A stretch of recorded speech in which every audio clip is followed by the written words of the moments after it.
older sister, Nicole, and I were always close growing up. She was my best friend and confidant. I could talk to her about anything. I remember from the moment I could walk and talk. She was the one I turned to with my questions and my worries, since our parents always encouraged us to be close with each other. In the beginning, Nicole had this natural warmth about her. She was patient and kind, always ready with a hug or a comforting word whenever I needed it most. As kids, we spent countless hours together building forts in our room, playing Barbie, lost in our own world of make-believe. Nicole loved reading books to me every night before we would fall asleep. When I started going to school, I remember I would cry a lot and beg my parents to not leave me all on my own. However, Nicole, who was a few grades ahead of me at school, assured me that she would watch over me, and true to her words, she always checked in on me during her lunch times. It was a comforting thing to know my older sister was there for me at school every day. I remember how she would help me with my homework after school, since our parents were both out working until long hours. Her patience was unwavering as she would explain math problems to help me craft stories for my English class. Nicole had this remarkable ability to make me feel smart and capable whenever I was around her. Looking back, I do agree that our parents basically parentified Nicole to take care of me, and maybe things might have been different if this wasn't the case. As a child, I still remember how whenever I faced any issues, I would run to Nicole for help and not even my own mother, because I knew my older sister knew me better. Unfortunately, because I was too young then, I never really understood just how much my sister struggled with her own mental health issues. And unlike me, she had no one to depend on. Our parents both worked full-time jobs and were doing everything in their power to keep a roof over our heads. We had a good childhood, and they tried to give us everything we wanted, even if it was financially challenging for them. However, my sister must have felt neglected, and I wish my parents could have given her more attention and love. I remember once walking into her room and witnessing her cutting herself on her thighs. She immediately recoiled in horror seeing me, but I acted like I didn't notice anything, as I didn't want to question her about it. At that time, I had no idea the implication of her actions and thought maybe it was something that dumb teenagers did for fun. Nicole started developing a real drug problem by the time she was about to graduate from high school. Her grades were too low, and our parents would be called every other day by the principal because Nicole would have either punched someone in class during a fight or yelled back at the teachers. Our dad was a much stricter parent than our mom. He would come back home and lecture Nicole for hours, sometimes yelling and sometimes even going as far as removing her bedroom door just to punish her. Nicole would yell back at Dad about how much she hated school and how everyone was just stupid. Mom would try to calm her down, but she never listened to anyone or changed her ways. The arguments between them would echo through the house, making it hard to focus on anything else. I would hide in my room trying to block out the noise, but it was impossible to escape the tension. As time went on, Nicole's behavior kept getting worse and the strain on our family grew heavier. One night, Nicole tried to run away from home with one of her delinquent boyfriends. My parents woke up to a letter she had left for us at the dining table, filled with insults directed at my parents and threats to leave her alone, as she wanted to start a new life with her boyfriend. I still remember my mother's wail of pain as she cried, clutching the letter to her chest, since none of us expected Nicole to do such a thing. My dad's hands shook as he called 911, his voice unsteady as he explained the situation. Nicole was still a minor at the time, and we knew she wasn't in her right mind due to all her drug usage. So the authorities took our matter seriously. It felt like an eternity, as we waited for any news about her during the next few days. Fortunately, Nicole was found in a seedy motel with her boyfriend, who was apparently involved in some sort of drug operation. While the guy was arrested for his involvement, Nicole was escorted back home since she claimed she had no idea about his side business and had not witnessed anything. When she came back home, I thought maybe, just maybe, she would realize how much our parents cared for her, how scared they had been, and we could go back to normalcy. I wanted to run up to her and hug her, but instead of thanking us for saving her from a dangerous situation, Nicole screamed and yelled at our parents for trying to control her life and for getting her boyfriend arrested. Her face was twisted with anger, her eyes wild and unrecognizable. She appeared to be still coming down from a drug high and was just completely out of it. I remember Dad, his voice firm yet trembling with emotion, informing her, "Nicole, we love you, but we can't keep going on like this. You need professional help." Mom stood beside him, nodding through her tears, her hand gripping his tightly for support. Nicole's reaction was explosive. "Help? You think I need help? You're the ones who need help," she shouted, throwing her arms in the air. "I'm not your prisoner. You can't control me." Dad and Mom then informed her that they had arranged a rehab center for her to go to for some time where she could heal. Hearing this, Nicole started screaming even louder and threw things at us in anger. I was so taken aback by how different my sister was behaving that I just went numb watching her act like that. She did not care what she threw at us and if it hurt us or not. She kept screaming at our parents that she would kill herself if they forced her to go to rehab. However, this time our parents were resolute. Mom told Nicole that as a minor, they were responsible for her until she came of age, and they couldn't simply stand by and allow her to destroy her life. Dad had to lock her in her room for the night just to stop her from breaking more things and injuring herself.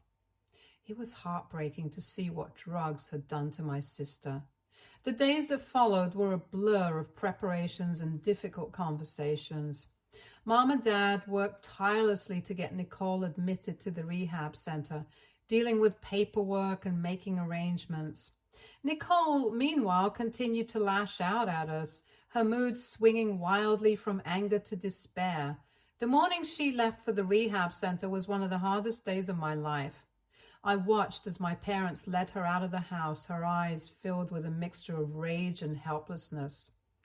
I knew deep down that this was the best thing for her, the only way to save her from herself. I remember running up to her, trying to hug her, but she pushed me to the ground and spat on me. I was quite taken aback by this, as until then, my sister had never directly shown this much anger towards me.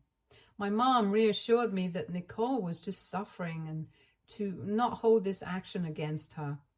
I understood, and over the weeks I prayed and held on to the hope that Nicole would come back to us whole and healed. When Nicole was finally released after 2 months, she looked much healthier. Her once gaunt face had filled out a bit, and there was a hint of color in her cheeks. When our parents and I went to greet her, we thought that now things would go back to normal as much as possible. I remember Mom's eyes were filled with tears of relief as she enveloped Nicole in a gentle hug, while Dad placed a hand on her shoulder, giving it a reassuring squeeze. I tried to hug her too, but she ignored me, so I took a few steps back, unsure of what to say or do. I had missed my sister terribly, and I was just happy to see her again after so long. On our drive back home, Mom kept telling her how glad we were to have her back and how she had kept her room as neat and clean as possible, just the way she liked it. Dad had brought Nicole her favorite candies and cookies from the store. I had drawn her a card where I had written just how much I had missed her when she was away from us and how glad I was to have my sister back. To my disappointment, Nicole didn't even glance at the card I made. I guess my parents were too busy taking care of her that they didn't notice immediately how odd my sister's behavior was towards me. The days that followed were very tense and confusing. Nicole spent most of her time in her room, and she avoided me whenever she saw me in the kitchen or the living room. I tried to give her space, hoping she just needed time to adjust, but it quickly became clear that things were different. Whenever I tried to reach out or make some casual conversation, She would snap at me, her eyes filled with anger and resentment. "What do you want?" she would hiss, her voice sharp and cold. "Can't you just leave me alone?" One evening, when our parents were not home, I thought this would be the perfect time for us to clear things between us and have a one-on-one talk, so I knocked on her door, hoping to reconnect. "Nicole, can I come in? I just want to talk." "Go away," she screamed from the other side. "I don't ever want to see your stupid face." I stood there stunned and hurt, not understanding why she was pushing me away when I had done nothing to her whatsoever.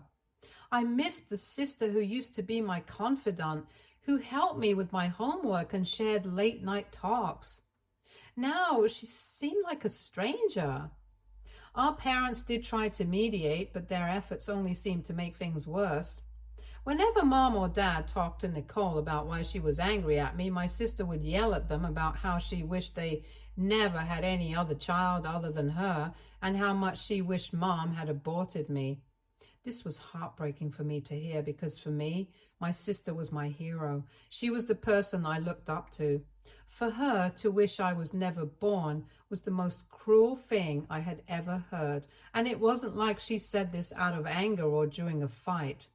I realized it was genuinely something she wished for. Our family dinners were no longer lively and filled with laughter like they were in the past. Instead, they were tense and uncomfortable, with Nicole glaring at me, rolling her eyes, or making fun of me whenever I tried to talk about my friends or grades to our parents. She would loudly remark what a loser I was, or how nerdy I was, and why I didn't deserve to have any friends, while our parents would attempt to shut her up. I would just pick up my food, trying to hold back tears, wondering what I had done to make her hate me so much. The change in Nicole was heartbreaking. She seemed to be carrying so much pain and anger, and I didn't know how to reach her. I missed her more than ever, but every attempt to reconnect was met with hostility and rejection. Her anger towards me became so much worse that she started to find ways to end my life permanently. I'm severely allergic to peanuts, and my entire family knows that very well. My mom and dad don't even get peanuts into the house, as they don't want to put me at risk. One day, Nicole made some chicken salad for all of us for dinner. I didn't think much about it as I sat down to eat it with my family. The first few bites were fine. However, I started to feel a bit uneasy out of nowhere, and my mom, who was eating the salad and looking at her plate, suddenly realized that there were tiny pieces of chopped peanuts inside the salad.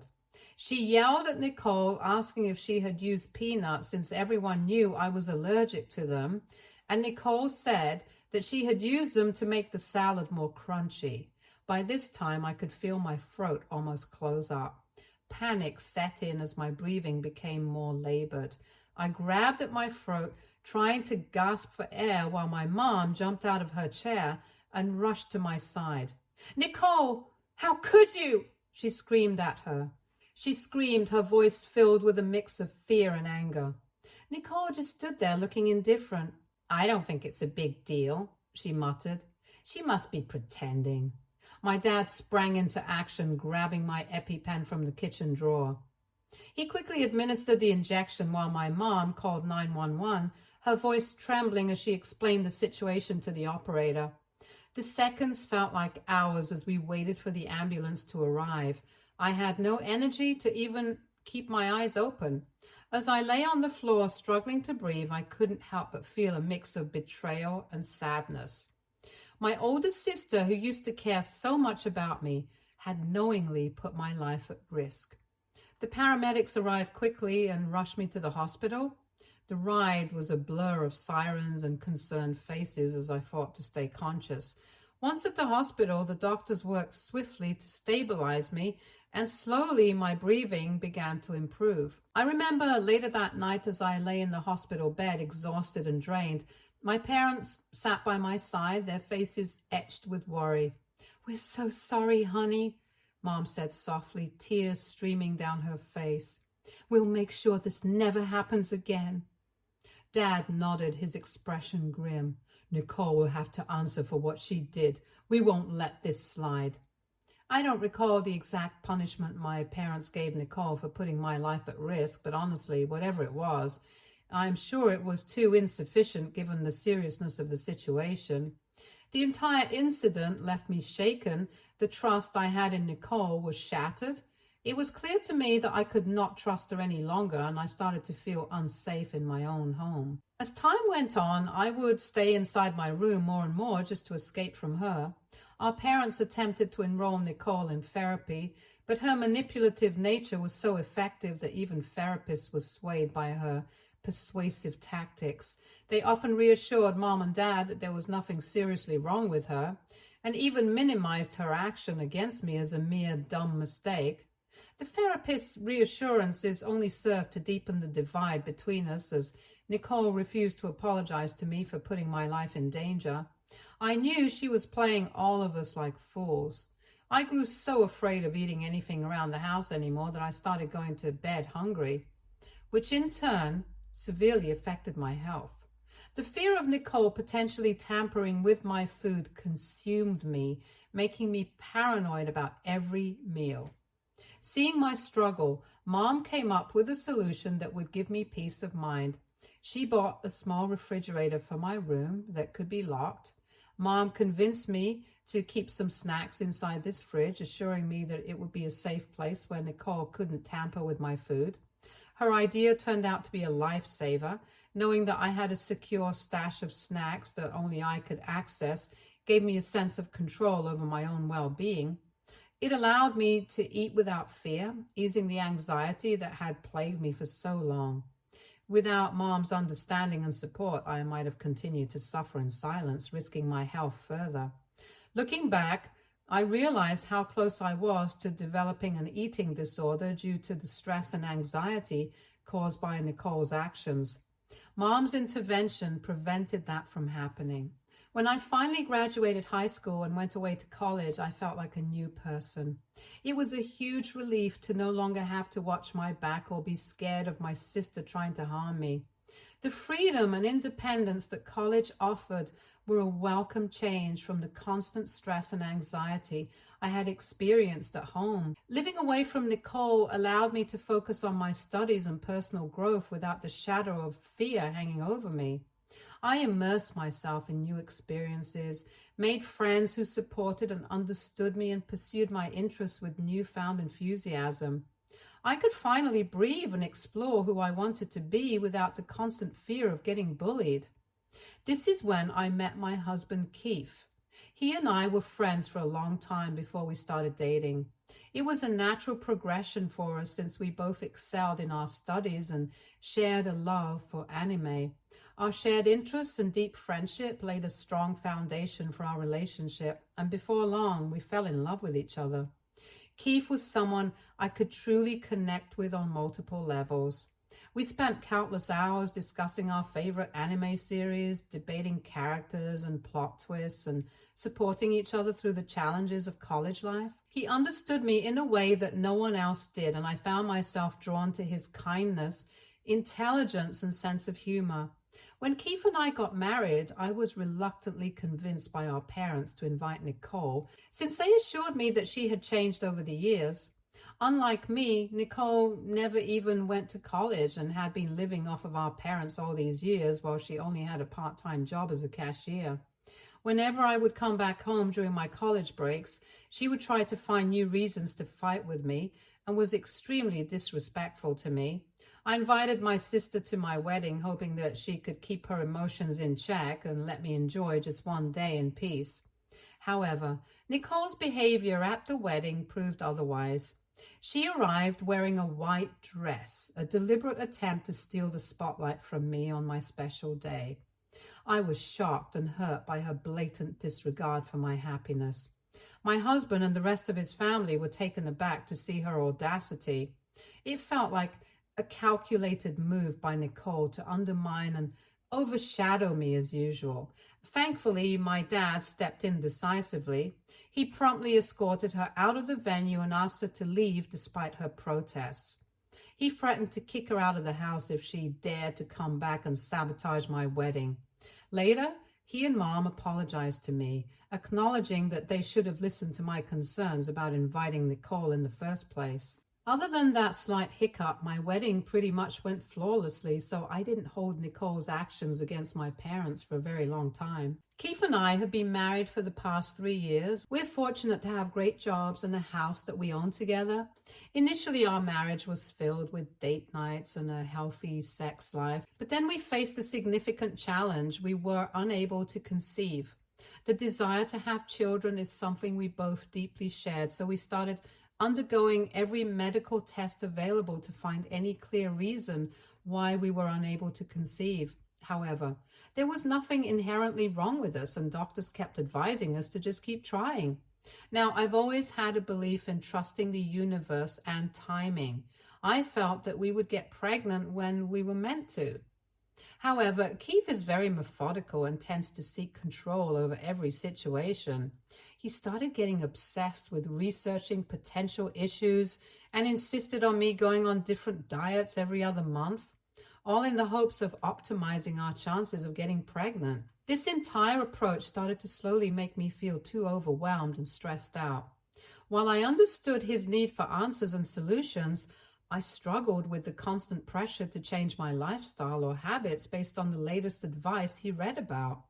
If I ever tried to talk to him about it, he would scream at me that I wasn't trying hard enough to be a parent and that his mother never had any issue getting pregnant with 3 children. His harsh words and erratic behavior started to create tension between us, and this is how we started growing apart in our marriage. On 2 separate occasions, I found Keith cheating on me twice with different women he met at bars. Each time he was caught, he would beg me not to leave him. He would profess his undying love for me and promise that he wanted nothing more than to start a family with me. However, after a few days, he would gradually start gaslighting me and blaming me for his actions, saying that I drove him to seek attention elsewhere. Over time, I began to recognize this pattern as a never-ending cycle. I realized I couldn't continue living like this, constantly second-guessing myself and hoping for change that never seemed to come. This is why slowly I started to mentally detach myself from our marriage. Last week, I finally confided in my best friend about what I was going through. I was too ashamed to admit it before, however, and she listened without judgment and helped me see that my feelings were valid. She encouraged me to prioritize my own well-being and consider leaving Keith for good. The very night I had decided to sit down and talk to Keith about everything, he did not even bother coming back home. I called him multiple times and he kept ignoring my calls, which made me furious. I knew the bar he frequented, so I drove there to see what other bimbo he was talking to this time. Imagine my shock when I saw my sister Nicole and Keith sitting together at a corner booth. They looked quite cozy with each other and were laughing and kissing like this was an everyday thing for them. I felt like my whole world shattered at that very moment. I took a few pictures just for confirmation and drove my ass back home while silently crying in my car. Then I packed my bags and left.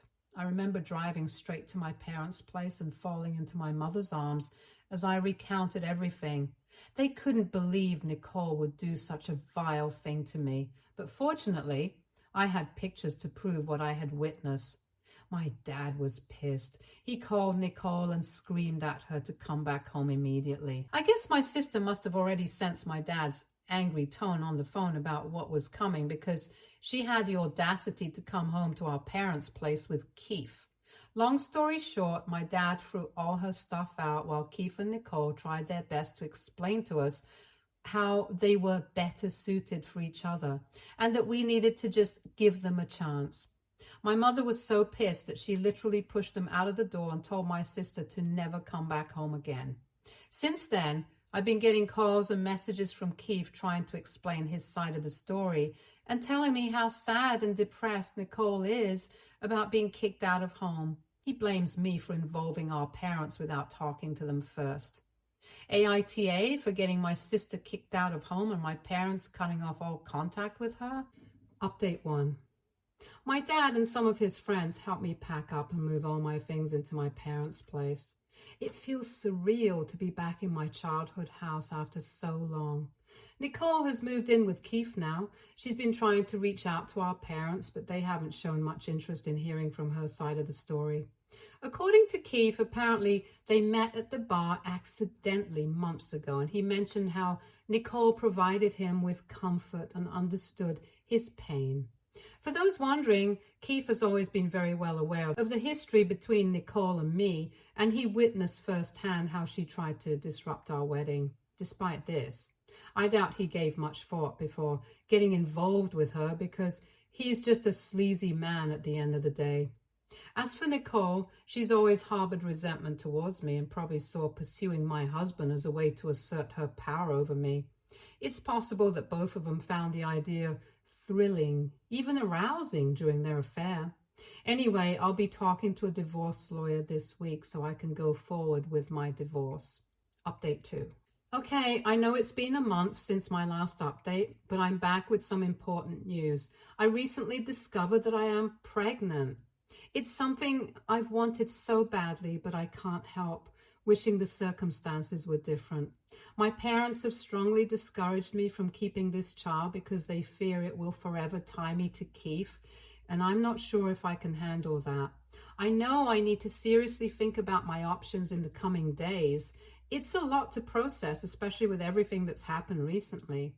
I informed Keith about my pregnancy, and his immediate reaction was to suggest stopping the divorce proceedings and starting marriage counseling between us. He assured me that he would break up with Nicole right then and there. I was taken aback by his sudden change in behavior and couldn't help but laugh at his proposal, as it seemed so absurd to me. I made it clear to him there was no chance I would ever get back together with him. Even if I decided to have this child, our relationship would strictly be only about co-parenting for the sake of the child. Keith didn't take this news well. He was furious and yelled at me over the phone, telling me how he wished I had gotten pregnant sooner so he could have chosen me over Nicole.